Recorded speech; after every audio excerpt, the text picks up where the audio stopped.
Buenos días. Esta es la clase número 17 del módulo 4 del curso Química Biológica Avanzada para investigadores del área biomédica. Este es un curso organizado por el Departamento de Docencia del Laboratorio de Biología Ósea de la Facultad de Ciencias Médicas de la Universidad Nacional de Rosario. Hoy veremos una breve descripción del proceso de síntesis proteica.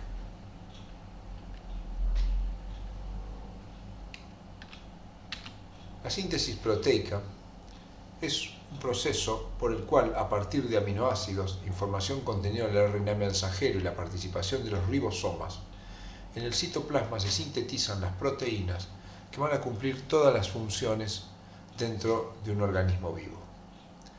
Se lo puede dividir en una serie de etapas, como son la activación del aminoácido, el inicio de la traducción, la elongación de la cadena proteica en síntesis, la finalización y el proceso posttraduccional.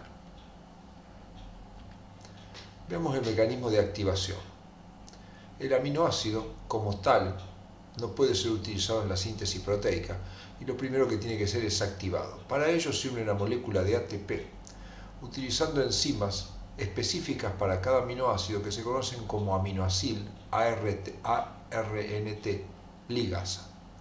En este proceso se rompe la molécula de ATP, liberando dos fósforos en forma de pirofosfato, y el aminoácido se une a través del grupo carboxilo y el grupo fosfato del ATP para formar el aminoacil AMP, que queda unido por un enlace de alta energía porque es un enlace anhídrido entre un ácido carboxílico y un ácido fosfórico. Luego esta molécula reacciona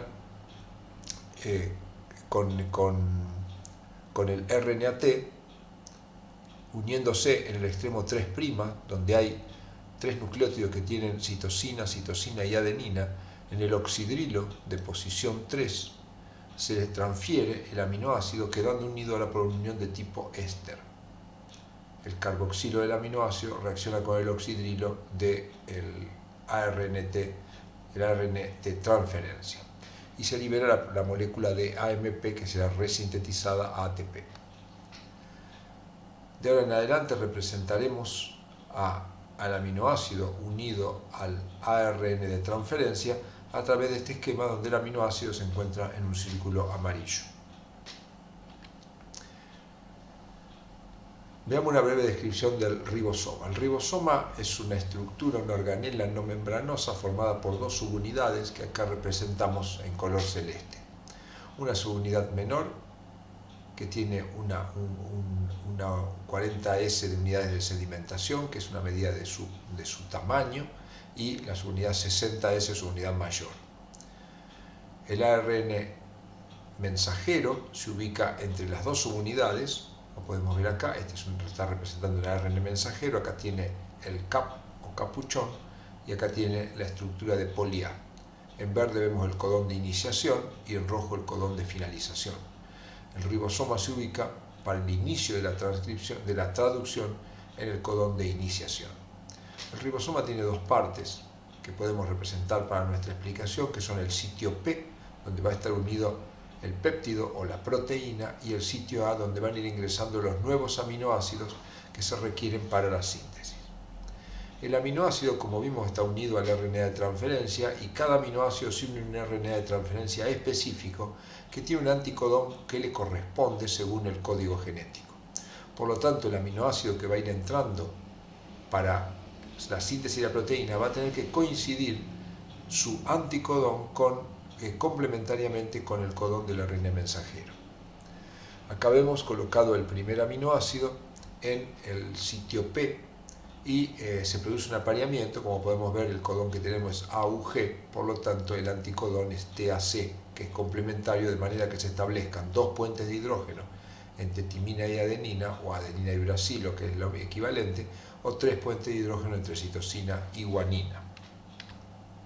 De esta manera, en el sitio P vamos a ir teniendo, a medida que vaya progresando el proceso de traducción, es decir, el ribosoma se vaya desplazando sobre el RNA mensajero, vamos a ir viendo un crecimiento de una proteína por el agregado de aminoácidos que van entrando en el sitio A. como vemos acá. Cada vez que entre un aminoácido vamos a requerir energía que es aportada por el GTP. Bien, veamos un poco lo que aclaramos recién, cómo ocurriría. Entonces, en primer lugar, se une la subunidad menor en la zona de inicio de la traducción y entra el primer aminoácido unido a su RNA de transferencia y se aporta energía a partir del GTP. De esta manera se establece la unión. El primer aminoácido que ingresa en la síntesis proteica de los organismos humanos es la metionina. Luego entra la subunidad mayor y acá tendríamos el complejo de iniciación como para comenzar la síntesis, y el ribosoma se va a ir desplazando a lo largo de los sucesivos codones para ir indicando qué aminoácido tiene que ingresar. Entonces ingresa el segundo aminoácido y se libera energía a partir del GTP. Acá se establece una puente hidrógeno, guanina-citosina, guanina-citosina, guanina-citosina. En el paso siguiente se produce la unión peptídica, se libera el primer aminoácido que se encuentra en el sitio P, recordemos que acá está el sitio P, se libera de su unión éster al extremo 3' del RNA de transferencia y se produce la unión peptídica a través de una actividad enzimática del ribosoma. De esta manera se ha formado un dipéptido que queda unido al RNA de transferencia que se encuentra en el sitio A. Y de esta manera sale el RNA de transferencia que tenía unido el primer aminoácido que se ha liberado.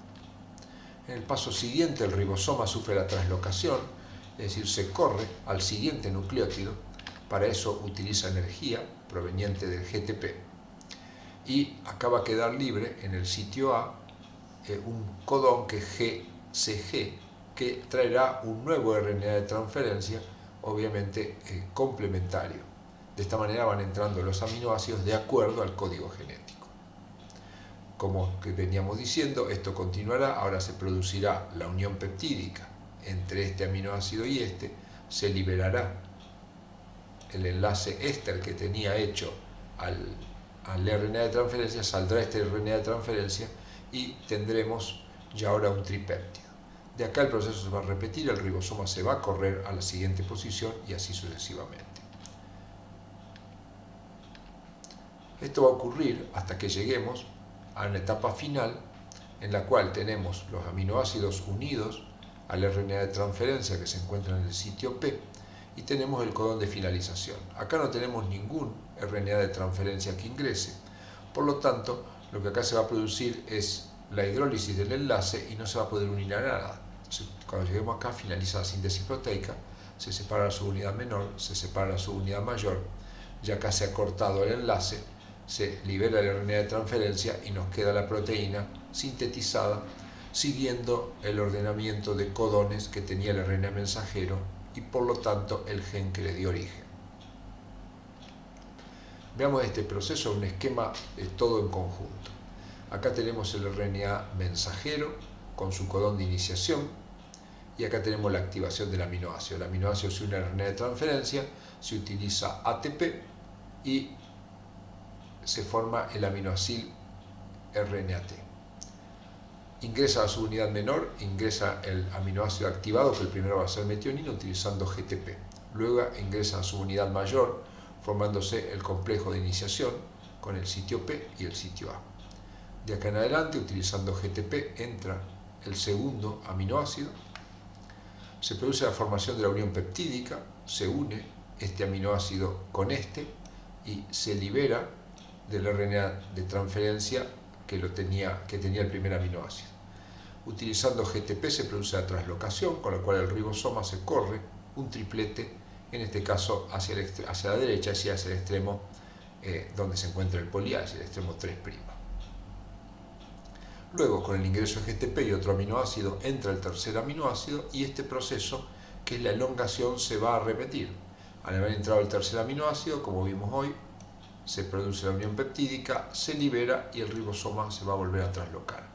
Esto va a ocurrir hasta que lleguemos al codón de finalización o UAA, en el cual se produce la hidrólisis pero no la unión a ningún RNA de transferencia, por lo tanto nos queda la proteína liberada y nos quedan las subunidades para poder ubicarse al principio del RNA de mensajero y sintetizar una nueva proteína.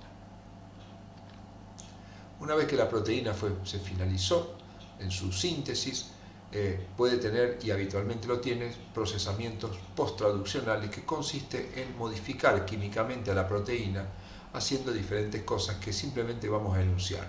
Por ejemplo, eliminación de secuencias de aminoácidos. Se le pueden cortar partes de la molécula para que esta molécula sea activa. Fosforilación y desfosforilación. Se pueden agregar grupos fosfatos o sacar grupos fosfatos, fundamentalmente de aquellos aminoácidos que en la cadena lateral tienen grupos oxidrilos, como las serinas, treoninas y tirosinas. La acetilación y desacetilación es un proceso que ocurre habitualmente sobre los aminoácidos lisina y que tiene la función de cambiarle la carga a las proteínas, como por ejemplo la acetilación y desacetilación de histona que estudiamos durante el proceso de regulación génica. La formación de puentes disulfuro entre dos cisteínas es una modificación común. La glicosilación, ya sea en aminoácidos que tienen oxidrilo o en aminoácidos que tienen nitrógeno en su cadena lateral. La ubiquitinación, que es el agregado de una proteína que permite identificarla para su degradación. Y algunas otras cosas como la poliadeperribosilación, que participa en algunos procesos relacionados al metabolismo del ADN. Hidroxilación, como en el caso de la prolina, que se transforma en hidroxiprolina. Carboxilación, que agrega grupos carboxilo, como los factores de la coagulación, unión a otras proteínas formando estructuras cuaternarias, como puede ser el caso de la hemoglobina, y la amidación, que es el agregado de un grupo amido en uno de los extremos, como ocurre en algunas estructuras relacionadas al sistema endocrino.